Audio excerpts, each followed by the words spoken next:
I made a horror game in 7 days, and I think I went too far. In this challenge, I have to do all code from scratch, meaning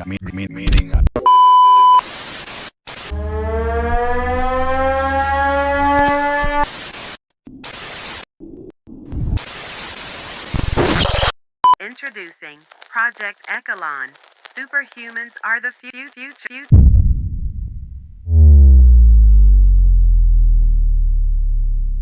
The idea is simple. You play as a soldier in a post-nuclear world sent into an abandoned underground bunker to retrieve a classified document known as the secret document. But there's a problem. The air inside is filled with radiation. You're free to explore however you want, but every second inside is killing you. Your only lifeline? Returning to base for more oxygen before it's too late. Basically, you go, collect clues, come back for air. You do this until you know where the document is, and then you go, collect it, and then just leave. However, things won't be this simple. Style is important. I'm sure that I don't have to name a single game on the screen because you recognize them by style. I've always worked on realistic projects, but this time I wanted something different. With this game, I had a vision. I wanted something unique, something that would give personality to my game. After messing around with post-processing, I quickly realized I was cooking. You just see these images and be like, oh, that's dead frequency. The game just has a vibe. After playing with the style, I wrote a detailed GDD and some serious lore, and called it a day.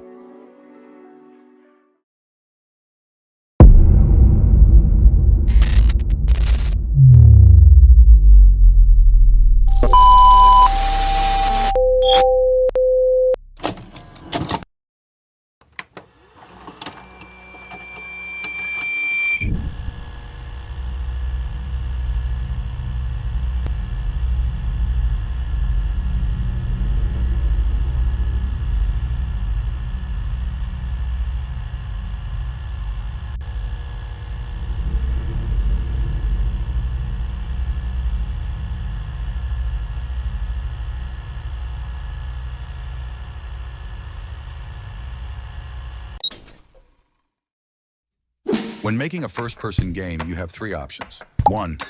A true first-person system. One single-player model for everything. Sounds efficient, right? Wrong. It didn't fit my needs. 2. Just floating arms. This one's funny because, well, you're basically a ghost, but it killed the immersion. 3. The hybrid approach. Separate models for hands, body, and shadows. It's more work, but the results, way better. So obviously, I went with option 3.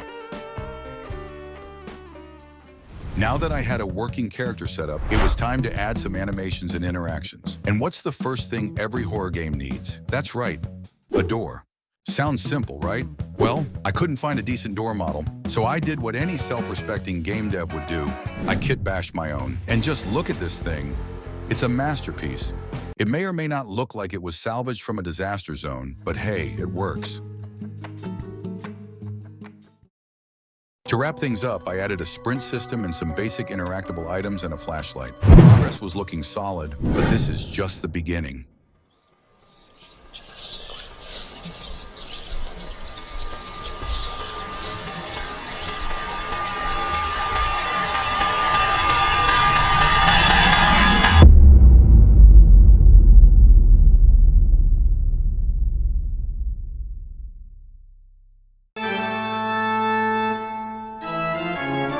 The bunker is divided into 3 areas. Each one will have its own unique enemy, but so far, only one is complete. I started with the lore and character design. The Ravager is a tall, muscular cannibal, his body mutated and burned beyond recognition. But creating him, that was a nightmare of its own. Since my modeling skills weren't good enough, I had to scour the internet for something close to my vision. I finally found a model that worked. With some tweaks and refinements, the Ravager was ready.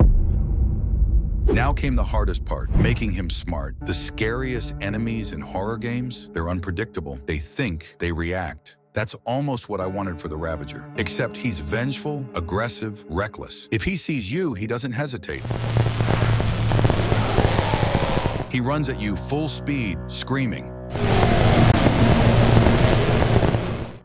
But sometimes he doesn't scream.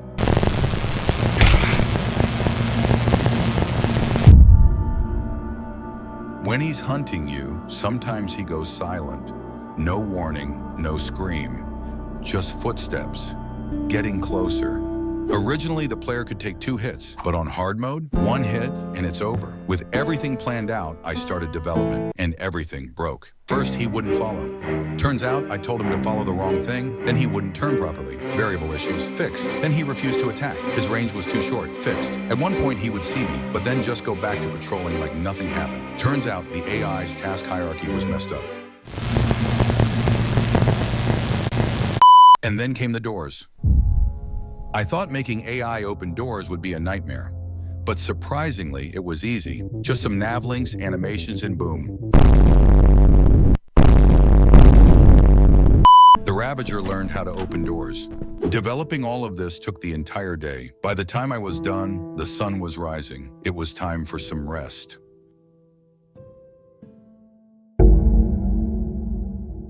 The war didn't just destroy the world, it silenced it.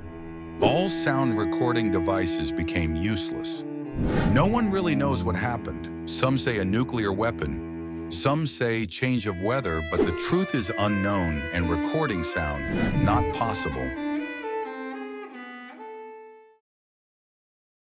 All frequencies are dead. Radios, useless, but they're still everywhere. And even though they can't be used to communicate, they can still detect. You see, when radios get close to highly radioactive objects, their static intensifies. And the Ravager, he's full of radiation. That means the radio is your only warning. The closer he is, the louder the static.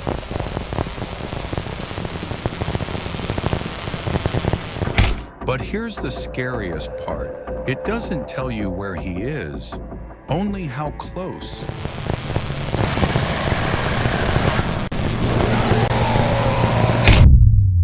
This mechanic was quick to implement. Just a simple distance check between the AI and the player. The closer they get, the louder the static.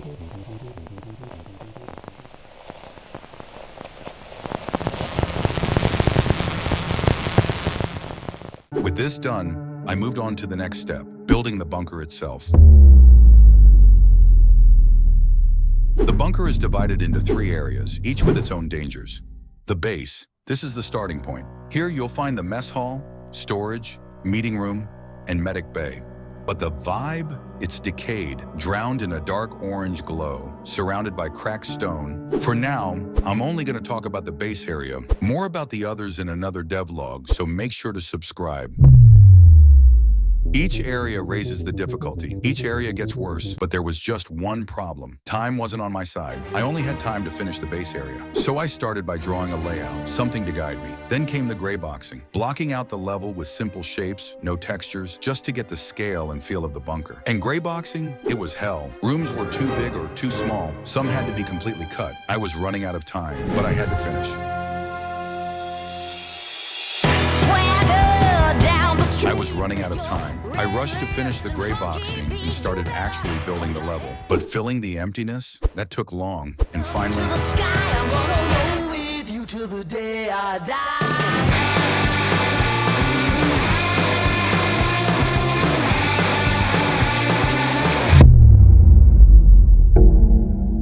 With all the core mechanics finished, all that was left was to wrap up the game. I started by making some marketing images, setting up the main menu, and of course, the cursed settings menu. Then came the intro map. It's a short level, just a walk up to the bunker, but that moment, it sets the tone. After that, I finished the actual game loop. The document is hidden inside the chief's room. To get there, you have to gather keys, unlock doors, and slowly piece together the way forward. And with that, the first demo was complete. Unfortunately, this version won't be available to the public. It's still too messy, missing content, and needs polish. But don't worry, a big demo is coming soon. In fact, it might already be out. What's next? In the next update, I'm adding distractions to throw off enemies, traps, both to use against monsters and to fall into yourself, usables like crowbars to break into locked places, and much more. Got an idea? Drop a comment. Who knows? I might just add it to the game. The price? When the full game releases, which I don't know when will happen, but I'm aiming it to release early summer, it won't be free. But the demos, they will be, so play them. I'm aiming for $10 at launch. Maybe more, maybe less. We'll see.